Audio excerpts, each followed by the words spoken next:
Glória a Deus. Bom dia, queridos, graça e paz. Para mim é uma honra estar aqui, né, nessa manhã, comemorando. Deixa eu afastar um pouquinho, que eu estou sentindo minha voz chiando, pegando o chiado aqui. E é uma honra, né, poder estar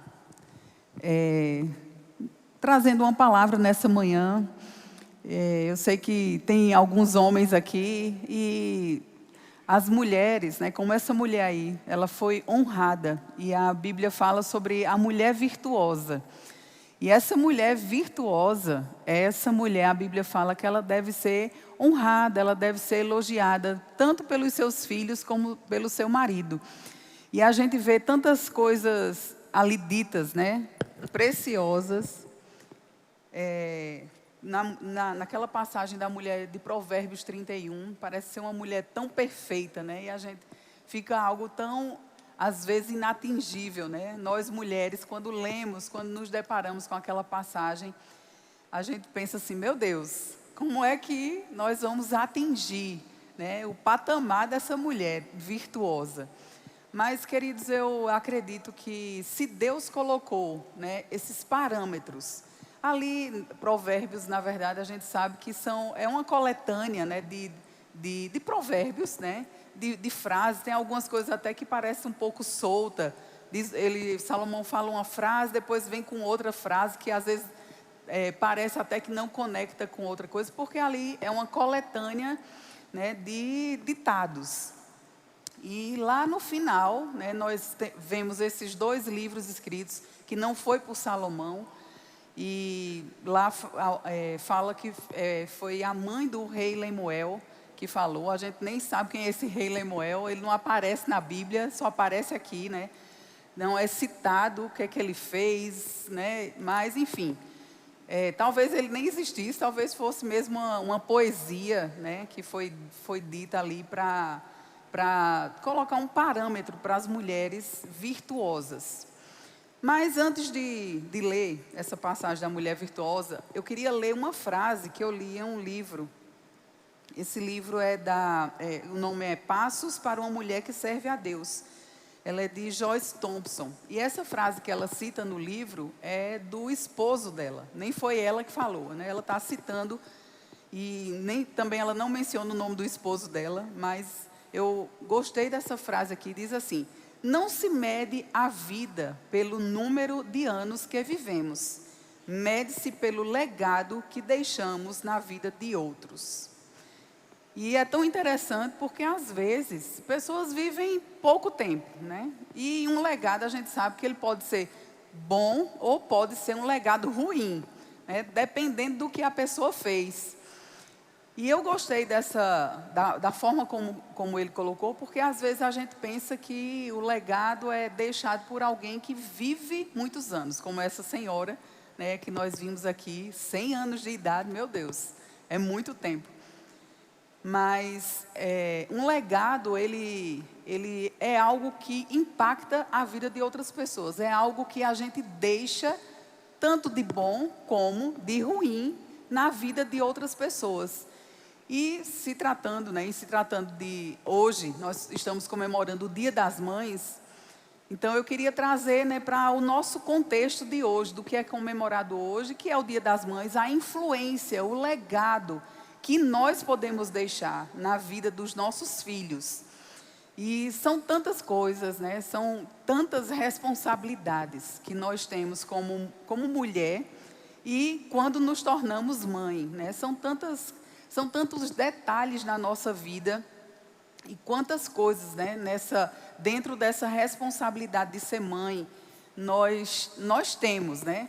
E às vezes, queridas, parece ser um jugo, né? Hoje a gente vê tantas pessoas que reclamam, né, do ser mãe, reclamam de ser dona de casa. As pessoas não querem mais, não têm mais o prazer, né? Normalmente. Não é que é generalizado, mas a gente vê tantas mulheres hoje que não têm o prazer de cuidar da sua casa, de cuidar do seu lar, de cuidar dos seus filhos, né? Tem isso como realmente uma obrigação. Ah, eu casei, agora eu tenho, né, a obrigação de cuidar da minha casa. eu casei, eu tenho filhos, então é uma obrigação cuidar dos meus filhos, criar, né, os meus filhos. E eu não estou tirando a responsabilidade, né, do cuidado e a pressão que realmente existe, porque é uma vida, ou algumas vidas, né, como a senhora, 18 filhos, meu Deus, como terá sido essa casa? Como terá sido, né, o tempo dessa mulher, como ela distribuiu. É curioso, eu até, né, eu gosto de conversar com pessoas assim, mais idosas, para aprender, né, para entender como ela conseguiu, né. A minha mãe teve 9 filhos, então eu sei, né, baseado na minha casa, que não foi tão fácil para minha mãe, né. Não é tão fácil, é tanto que era tanta gente na minha casa que antes de casar, eu dizia: olhe, quando eu casar, eu só quero ter um filho. Porque eu fiquei traumatizada, né? com tanta gente dentro da minha casa. Além dos filhos, ainda vinha, né, os agregados. Então, assim, minha casa foi muito cheia. Mas, queridos, não precisa ser assim, né? Claro que a minha experiência não é uma doutrina, né? Não vamos tornar a nossa experiência como uma doutrina. A doutrina, a base bíblica é que os filhos são heranças do Senhor, né? São presentes do Senhor. A Bíblia fala como o privilégio, né? Deixa eu ler aqui, Salmo 127, 3, diz assim: os filhos são presente do Senhor, uma recompensa que Ele dá. Então, às vezes a gente tem, né, os filhos como se fosse, algumas pessoas, né, tem os filhos como se fosse um fardo. Ah, eu não queria engravidar, não foi nada programado por mim, e agora eu tenho que, né, levar o meu filho até, né, eles se tornar independente, e isso é um fardo para algumas pessoas. Mas eu quero te dizer que, por mais que às vezes não tenha sido, né, dentro de um planejamento dentro da sua vida, claro que isso aconteceu comigo, e eu falo, né, minha filha, essa Letícia que está aqui, ela é a segunda filha, ela não foi programada, né, dentro naquele período para nascer. Eu estava com a bebê, a minha filha mais velha, e não se preocupe, ela não é traumatizada por causa disso. Ela já me ouviu falar isso várias vezes, e ela é de boa, ela é igual a mim, né, tem a casca dura, tem uma personalidade forte, então ela não se incomoda, não se preocupe. E aí, quando eu estava eu estava com uma bebê de 8 meses, eu engravidei de Letícia. Então, não foi uma gravidez programada, né? Mas nem por isso, né, ela se tornou um fardo. Claro que no início, né, eu tive aquela reação: meu Deus, como vai acontecer isso? Como será? Chorei, né, no início, quando recebi a notícia. Não queria, naquele momento, né, daquela forma, assim, sem programação, porque a primeira foi bem programada. Nós oramos, né, sobre isso. Eu declarava sobre a primeira filha, né, como vinha, e eu queria uma menina, né, veio uma menina. Então, assim, foi todo programado. Aí a segunda, né, veio sem uma programação. Então, a primeira reação que eu tive, né, foi logo: meu Deus, pelo amor de Deus, como é que vai ser isso, né? Então, houve aquele desespero naquele momento, mas depois, né, claro, eu aceitei, né, pedi perdão ao Senhor por estar com aquela reação daquela forma, e eu sabia, né, que o Senhor ia suprir da mesma forma que estava suprindo na primeira filha. O Senhor também iria ser fiel, né, em suprir e em me ajudar. Porque às vezes nós consideramos a questão financeira, né, em primeiro lugar, quando nós pensamos em ter filho.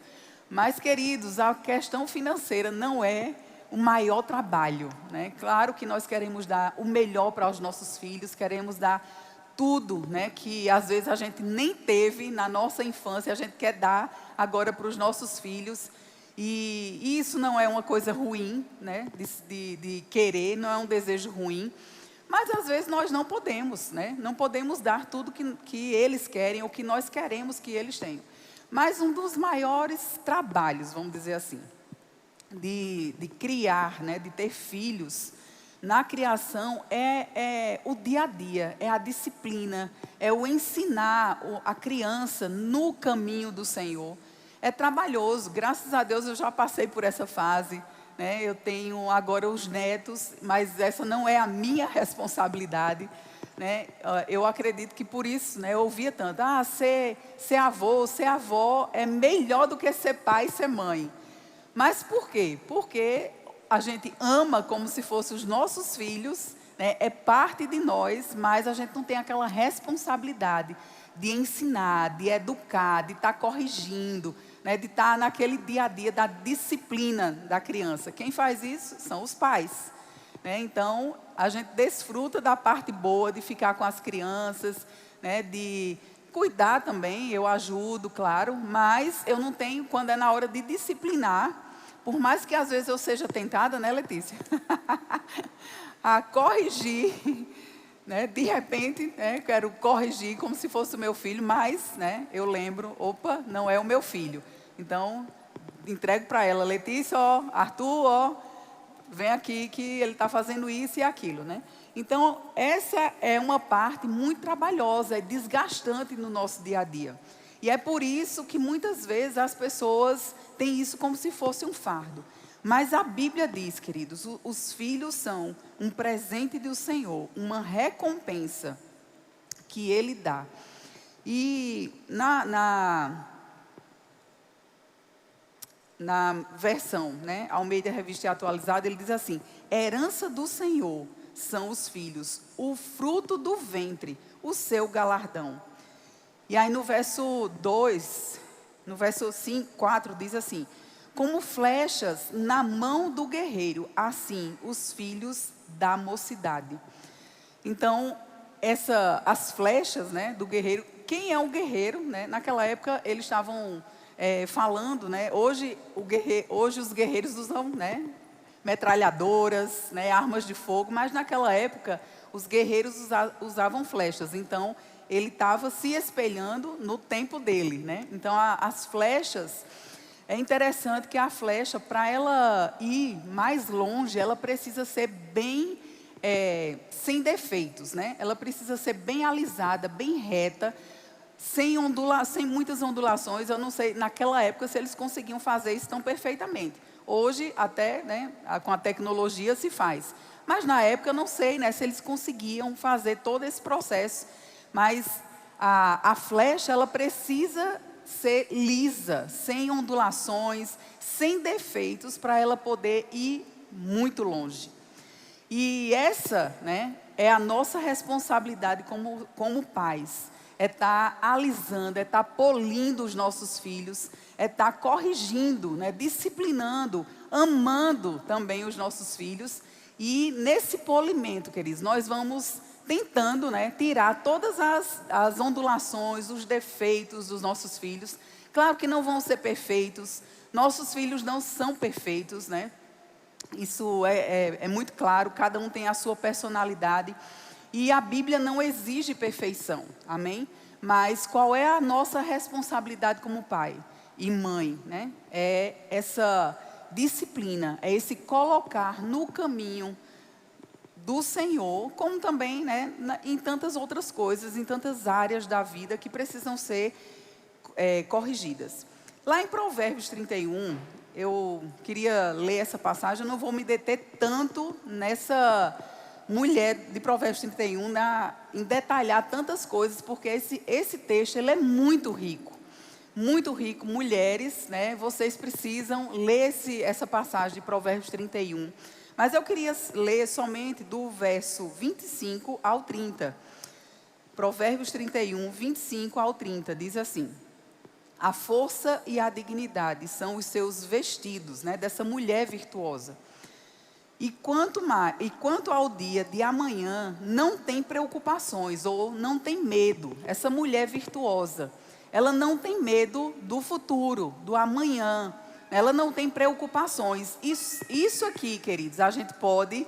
São coisas que a gente pensa assim, meu Deus, é uma mulher perfeita. Eu não vou conseguir chegar nesse patamar dessa mulher. Mas hoje, em Cristo Jesus, se esse parâmetro foi colocado... quando ainda eles nem tinham o Espírito Santo dentro deles naquela época, na velha aliança. Hoje nós temos o poder de Deus habitando dentro de nós.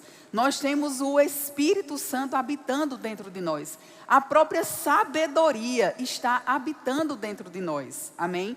Então nós podemos sim, não somos perfeitas, mas nós podemos sim fazer algumas coisas que está aqui, como parâmetro aqui para nós. Podemos não nos preocupar? Com certeza. Vem muitas coisas para a gente se preocupar nesse mundo tão bagunçado, nesse mundo tão doido, né, de circunstâncias na nossa vida, tem. Mas o que é que nós estamos aprendendo? O que é que a Bíblia nos ensina na nova aliança? E que nós temos um Deus e nós podemos descansar nesse Deus. Nós podemos, em meio a tantas circunstâncias que aparecem na nossa vida, nós podemos ficar firmes na palavra de Deus, firmes na fé e nos tornarmos essa mulher que não se preocupa e não tem medo do futuro, amém? E nem do presente, né? Não tem medo nem do presente. Fala com sabedoria, né? Essa mulher, ela fala com sabedoria e a instrução da bondade está na sua língua. A instrução da bondade, coisas boas saem da nossa boca, né? Quando nós estamos buscando ser essa mulher virtuosa. Talvez você seja nova no Evangelho, né? Está começando a aprender e tem começado a receber algumas instruções, né, na sua vida cristã. E uma delas, queridos, é isso, é ser essa mulher virtuosa e falar as coisas boas para a sua vida, como também para a sua família. Você não ficar dizendo ao seu filho, olha, você não vai dar para nada, né? Você é um menino burro, você não é inteligente, você não aprende, você é desobediente. São coisas que nós, como mãe, né, e como pai, também não podemos estar dizendo isso para os nossos filhos. Porque nós sabemos que a fase da infância é aquela fase principal da nossa vida, é onde o nosso caráter ele está sendo moldado. Né? As crianças, elas têm o caráter moldado na infância. Então, se a gente, nesse tempo da infância dos nossos filhos, nós começamos a falar coisas ruins a respeito deles, dizendo coisas para eles ruins, isso vai penetrar dentro deles. Eles vão internalizar essas palavras que nós falamos. E eles vão ficar convencidos. Né? Quantos de nós, ou quantos adultos, né, hoje, são pessoas que têm problemas hoje, por quê? Porque ouviram quando eram crianças, os pais falando, ou passaram por situações, né, que não deveriam ter passado quando eram crianças, e hoje vivem, às vezes, uma vida amargurada por causa de coisas que ouviram, né, ou que passaram na sua infância. Por quê? Porque uma criança, ela não tem uma estrutura ainda formada como um adulto. Então, nessa fase, é a fase que nós precisamos falar, chamar as coisas, mesmo que nós não estamos vendo nos nossos filhos. Amém? Mesmo que seja aquilo que você ainda não está visualizando naturalmente, você não está vendo aquilo no seu filho ainda. Mas quando você fala sobre seu filho, coisas boas, coisas alinhadas com o que a palavra de Deus diz, você está criando esse mundo para ele, você está formando o futuro dele, amém? Você está chamando à existência aquilo que você ainda nem está vendo. Então, tudo isso faz parte, né, do comportamento de uma mulher virtuosa. Ela dá conselhos bons para as pessoas, ela não é fofoqueira, ela não sai falando da vida de outras pessoas.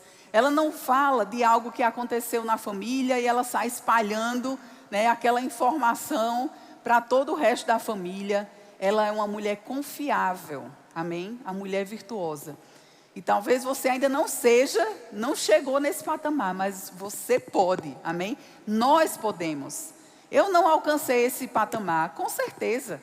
Eu estou trabalhando a minha vida, todos nós estamos trabalhando e cada um está em níveis diferentes. Né? Você está num nível diferente da sua vizinha, né, ou do seu vizinho. Eu estou diferente do nível que você está e vice-versa. Amém? Nós estamos trabalhando num crescimento na nossa vida.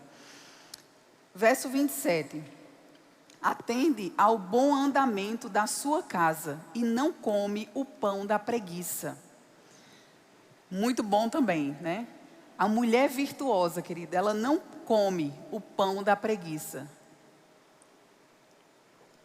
Ela não é aquela mulher que, porque tem uma secretária, né, uma pessoa em casa, que faz as coisas dentro de casa, ela também não sabe de nada do que acontece na sua casa. Eu tenho uma pessoa, né, que trabalha na minha casa, que me ajuda, não quero perder ela nunca. É uma pessoa maravilhosa que me ajuda já há alguns anos, mas ela não é a dona, né, da minha casa. Negócio saindo aqui. Ela não é a dona da minha casa. Eu sou a dona da minha casa. Ela é a dona da casa dela, amém?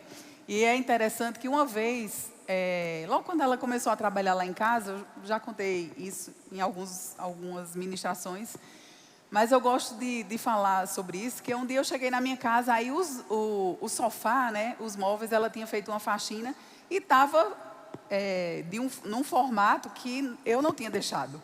Né? Ela foi limpar e botou do jeito que ela achou que ficaria mais bonito, né?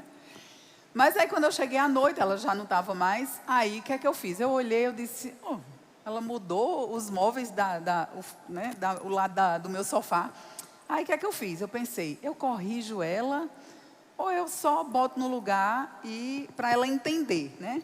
Quem é que manda? E aí eu pensei isso, eu vou fazer isso. Como ela é novata, né? Eu vou colocar no lugar e amanhã ela vai ver que não está do jeito que ela colocou. E eu coloquei de volta, né, no lugar que eu tinha deixado.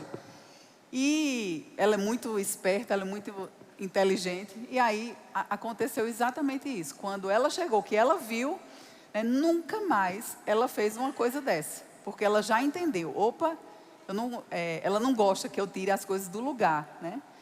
Então, a minha casa, por mais que eu tenha alguém que cuide da minha casa, claro que tem algumas coisas que ela guarda, né? Que às vezes são coisas que eu não uso muito, que às vezes ela guardou em algum lugar, eu não estava em casa e ela não sabia às vezes onde eu queria que guardasse, ela para organizar, ela bota em algum lugar.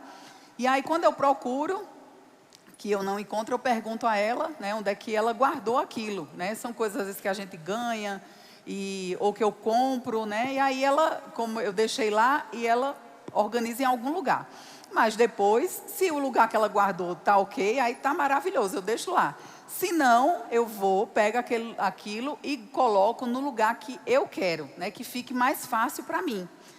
Então, tem coisas, claro, que vai existir na sua casa que às vezes, né, a pessoa que trabalha vai guardar em algum lugar e você não sabe onde está. Mas isso não deve ser a ordem na sua casa. Você deve ser a dona da sua casa. Você deve ser aquela que dá as ordens. Eu conheço, né, pessoas e lares que quem manda é a secretária. A dona da casa não sabe nada. A dona da casa não decide quase nada na casa em relação a o que é que vai comer, né? Que roupa os filhos vão vestir, porque a pessoa já está ali há muitos anos, né, trabalhando, então ela já é praticamente a mãe dos filhos, então ela é quem faz tudo, é ela quem sabe de tudo na casa, é ela quem controla tudo na casa. E isso pode ser uma bênção? Pode, queridos, é uma pessoa maravilhosa, né, que te ajuda, isso é tudo que uma dona de casa quer. Né? Alguém que coloca as coisas em ordem na sua casa. Mas, né, segundo esses parâmetros que a palavra nos dá, a Bíblia diz que nós precisamos dar ordem, né, às nossas empregadas na nossa casa. A gente vai ver isso aqui. Atende ao bom andamento da sua casa e não come o pão da preguiça. Levanta-se seus filhos e lhes chamam ditosa, né? Ou seja, elogia, fala bem sobre ela. Como a gente ouviu, né, todos os filhos, os netos, os bisnetos falando, né, nesse vídeo agora, sobre essa mulher virtuosa. Ela era perfeita, né? Essa senhora que gravou aqui o vídeo, ela é perfeita? Não. Com certeza tem algumas coisas que fugiu, né, do controle na vida dela, tem coisas que ela precisa melhorar, mas olha só, a maior parte da vida dela foi se dedicando a esse crescimento, a essa mudança, a esse aperfeiçoamento. Ela chegou a ser perfeita ainda, agora? Não, ainda não. Ela não é perfeita. Nós não vamos alcançar esse patamar de perfeição nessa vida. Só quando passarmos para outra vida, né? Na nova vida, nós vamos ser perfeitos, como Deus. Mas hoje, nós temos aquele que é perfeito dentro de nós. Nós podemos melhorar, nós podemos fazer coisas para o nosso crescimento. Melhorar com as pessoas, né? Nos relacionamentos com as pessoas. E os filhos elogiam essa mulher, chamam ela de abençoada. Seu marido a louva, dizendo: muitas mulheres procedem virtuosamente, mas tu a todas sobrepuja, supera, a todas supera. Pode ser que ela não seja essa mulher que supera todas as outras, mas o marido dela vê ela dessa forma, enxerga ela dessa forma. Por quê? Porque para a sua casa, para o seu mundo, né, para o seu lar, você é essa mulher. Amém? Para os seus filhos, você é essa mulher. Você é a melhor do mundo? Pode ser que não. Provavelmente não. Mas para a sua casa, para o seu marido, é o que eles precisam de você. Amém? Então nós podemos nos tornar essa mulher. Mas tu a todas sobrepuja. Enganosa é a graça, e vã ou passageira a formosura. Mas a mulher que teme ao Senhor, essa será louvada. Essa será elogiada.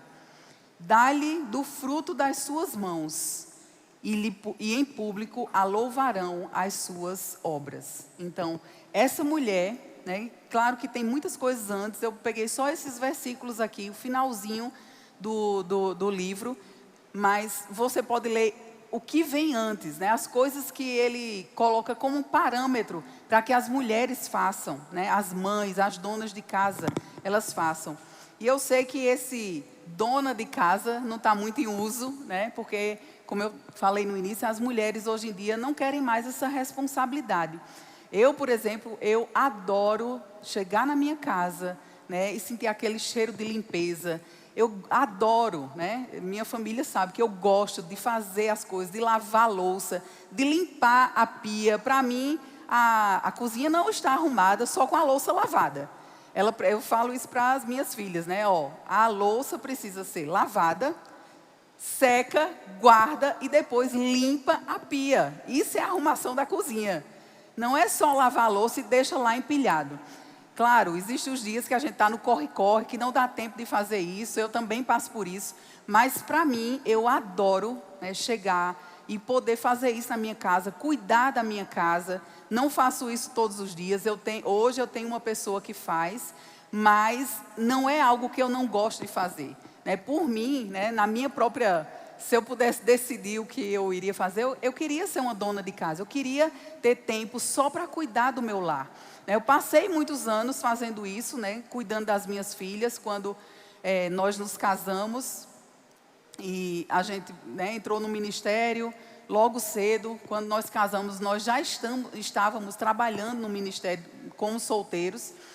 E quando eu casei, já foi, Guto assumiu essa igreja aqui, né? Guto era pastor dessa, não era aqui nesse prédio, era em outro prédio, mas era pastor da igreja. Então, assim, foi muito novo, foi muito rápido também, né?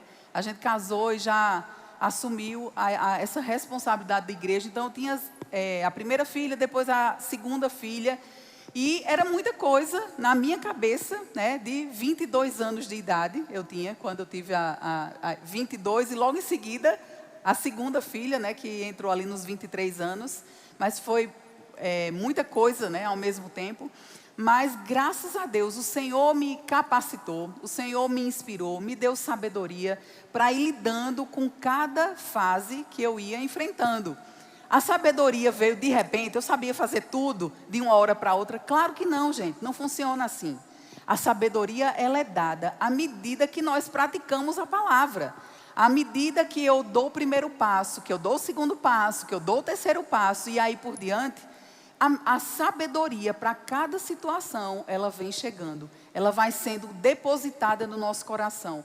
E a palavra de Deus, ela é um tesouro, amém? Ela é cheia de sabedoria para nós. Ela é cheia de conselhos para nós. O livro de Provérbios é cheio de conselhos para nós. Sabedoria, destila da palavra de Deus. Então, quanto mais você se enche da palavra de Deus, mais sabedoria você vai ter para criar os seus filhos, educar, colocar esses filhos no caminho que ele precisa andar juntamente com você, amém? Não é só colocar filho no mundo, amém? Quando eu decidi casar, eu já sabia que iriam ter responsabilidades, que eu precisava assumir e que teria algumas coisas que eu ia ter que parar de fazer como eu fazia quando era solteira. Algumas coisas eu tinha que deixar de fazer. E quando eu decidi ter filhos, aí eu sabia, eu preciso soltar algumas coisas, porque eu queria ensinar as minhas filhas, né? Eu queria ensinar, eu não queria terceirizar essa responsabilidade. Eu não queria que a minha mãe ou a minha sogra fossem as pessoas que ensinassem as minhas filhas. Não, eu queria ter esse prazer de cuidar delas, né, de dar banho nelas. Então, isso era prazeroso para mim. Amém? Então, às vezes, né, as mães, hoje, eu entendo que existem situações, né, que você precisa trabalhar e você precisa deixar seus filhos com alguém para estar te ajudando, cuidando. Mas saiba de uma coisa, se você pode, né, não trabalhar e cuidar bem dos seus filhos, entre decidir deixar seus filhos nessa fase do desenvolvimento, do crescimento dela, e você pode se dedicar a criar os seus filhos, eu digo a você, isso é muito mais importante do que você trabalhar tanto, ganhar tanto dinheiro, porque você quer dar o melhor financeiramente para os seus filhos e falha na questão da criação.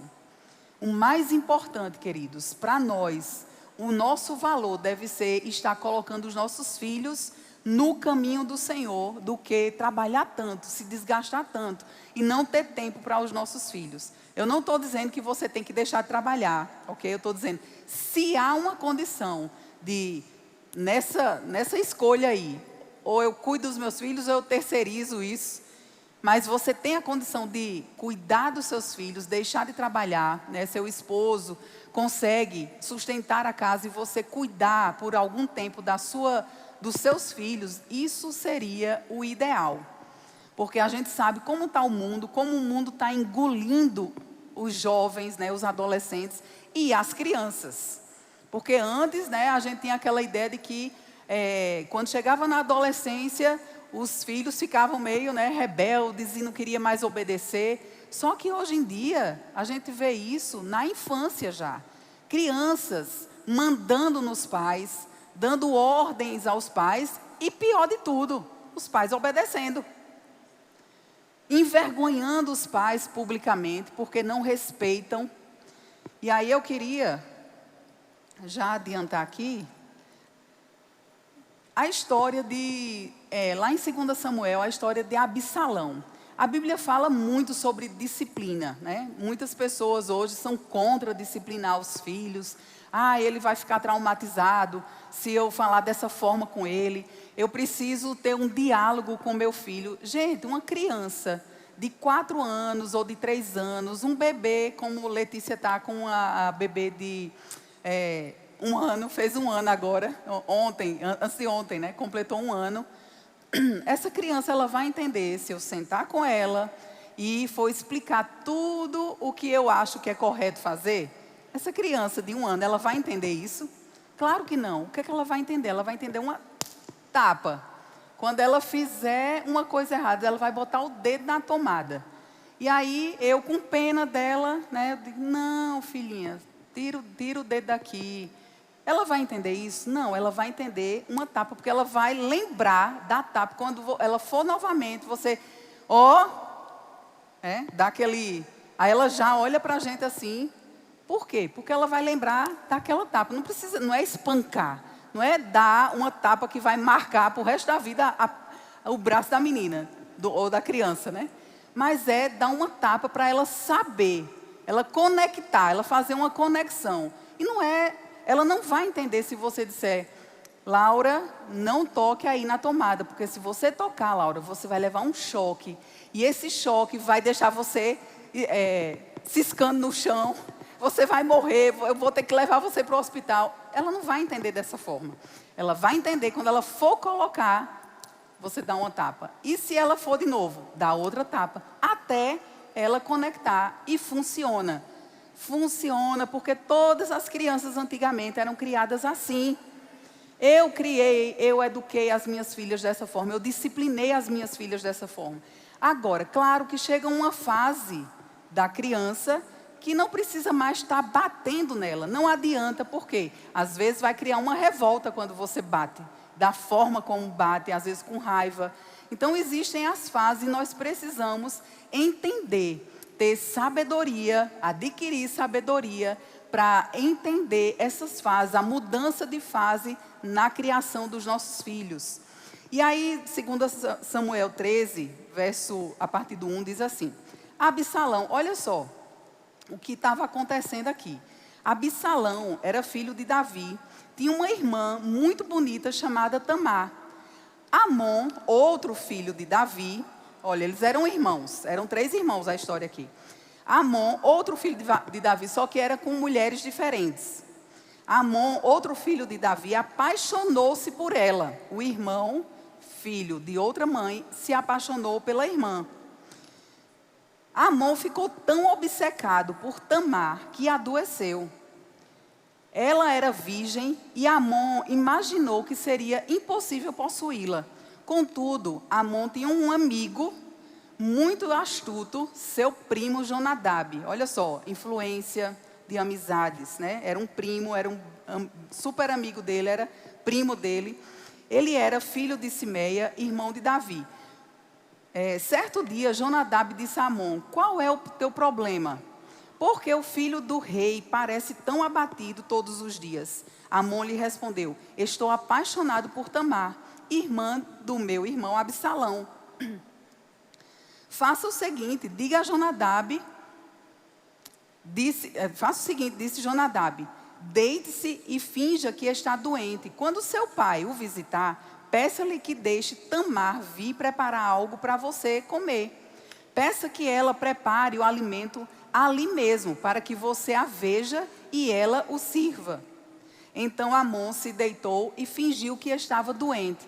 Quando o rei foi vê-lo, Amon lhe pediu, por favor, permita que minha irmã Tamar venha e prepare 2 bolos aqui mesmo. Isso era tudo mentira, ele não estava doente, ok? Para que eu veja ela e os sirva para mim. Davi concordou, olha só, um pai que não vê os defeitos do filho. Davi era um homem segundo o coração de Deus, era. Mas Davi falhou na criação dos filhos. E aí Davi, concordou e mandou Tamar ir à casa de Amon preparar algo para ele comer. Quando Tamar chegou à casa de Amon, foi até o lugar onde ele estava deitado para que ele pudesse levá-la, vê-la preparar a massa. Então ela assou os bolos conforme ele tinha pedido. Contudo, quando ela colocou a bandeja diante de Amon, ele se recusou a comer. Saiam todos daqui, disse ele a seus servos. E todos saíram. Então Amon disse a Tamar, agora traga os bolos ao meu quarto e dê-me de comer. Tamar fez conforme ele pediu. Quando, porém, ela ofereceu a comida, ele a agarrou e exigiu, venha para a cama comigo, minha irmã. Não, meu irmão, não me violente, exclamou Tamar. Isso não se faz em Israel, não faça essa loucura. Como eu poderia viver com tamanha vergonha? E você cairia na desgraça em Israel. Por favor, fale com o rei. Olha o que ela disse. Fale com o rei, porque eles sabiam que se pedisse ao rei, ao pai, aquele pai que dava tudo aos filhos, que não corrigia os filhos, dava tudo o que eles pediam. Aí ela disse, por favor, fale com o rei e ele permitirá que você se case comigo. Mas Amon não quis ouvi-la. E como era mais forte que ela, violentou-a. Então, a paixão de Amon se transformou em profundo desprezo, e seu desprezo por ela foi mais intenso que a paixão que ele estava sentindo. Saia daqui, gritou para ela. Não, respondeu Tamar, mandar-me embora agora seria pior do que o mal que você me causou. Amon, porém, não quis ouvi-la, chamou o servo e ordenou: põe essa mulher para fora daqui e tranque a porta. E aí, eu vou parar a leitura aqui porque é grande. Você pode ler, terminar em casa. E aí a história continua. E ele desprezou ela. Ela, envergonhada, foi morar com o irmão, com Absalão. E Absalão ficou com tanto ódio na frente de todo mundo, do pai. Davi ficou sabendo da sua ação. Na frente de todo mundo, ele estava bem. Só que 2 anos se passaram. 2 anos depois, ele foi alimentando aquele ódio pelo irmão, pelo que o irmão tinha feito com a irmã dele. Porque ele era irmão dela pela mesma mãe, mesma mãe e mesmo pai. E Amon da outra mulher. Então ele alimentou aquele ódio por 2 anos. E depois de 2 anos, ele matou o irmão, mandou matar, mandou os servos dele matar o irmão dele. Olha a desgraça que aconteceu nessa família por causa de falta de quê? Disciplina. Quando eles eram crianças, certamente, queridos, Davi não foi aquele pai presente, aquele pai que, se bem, com tantas mulheres, tantos filhos que ele tinha, ele não foi aquele pai tão presente na vida do filho. Então, trazendo para nós hoje, queridos, é importante, muito mais importante do que ganhar tanto dinheiro. Não é que o dinheiro não tenha o seu valor, dar uma vida boa para seus filhos e sua família não seja uma coisa boa, amém? Deus não é contra isso. Mas, se é para você decidir, dar uma boa criação, uma boa educação aos seus filhos, a viver tão ausente de casa e deixar os seus filhos serem criados por outras pessoas que não vão ensinar eles no caminho do Senhor, é melhor que você ganhe menos do que você deixar seus filhos crescerem dessa forma, desregrados, amém? Sem os princípios da palavra de Deus colocados dentro deles, porque quando você coloca o princípio da palavra de Deus, não é frequentar a igreja, existe uma diferença. Nós vemos hoje filhos desviados, filhos de crentes, mas será que a palavra foi colocada mesmo no coração deles? E muitos foram, mas chega um dia, queridos, se a palavra está no coração deles, por mais que eles tomem um caminho errado por um tempo, vai chegar o tempo que eles vão se voltar para o Senhor, porque a palavra está lá dentro. E as suas orações também, vão fazer com que Deus trabalhe para ir trazendo os seus filhos de volta para a casa do Senhor. Amém? Então, a mulher virtuosa é essa mulher que cuida do seu lar, cuida da sua vida, mas também cuida do seu lar. Ela ama e tem prazer no seu lar, de cuidar dos seus filhos e da sua família. Amém, queridos? Então, sejam abençoadas, as mulheres, os homens também acabaram, recebendo também, mas mulheres, sejam abençoadas e procurem crescer no Senhor, amém? Porque com certeza Deus tem muita sabedoria para dar para você. Deus não quer ver os seus filhos fora da palavra, não quer ver os seus filhos sofrendo, porque é isso que acontece. Pastor Bud, vou descendo e já terminei, tá, Tiago? Vou descendo aqui. Pastor Bud, ele dizia que se você não corrigir os seus filhos enquanto eles são crianças, lá na frente, futuramente, alguém vai corrigir, e esse alguém pode ser a polícia. Amém? Então, faça o seu trabalho, faça diligentemente o seu trabalho de mãe, de pai também, e com certeza você vai receber a honra de ter os seus filhos no caminho do Senhor. Amém? Glória a Deus. Glória a Deus.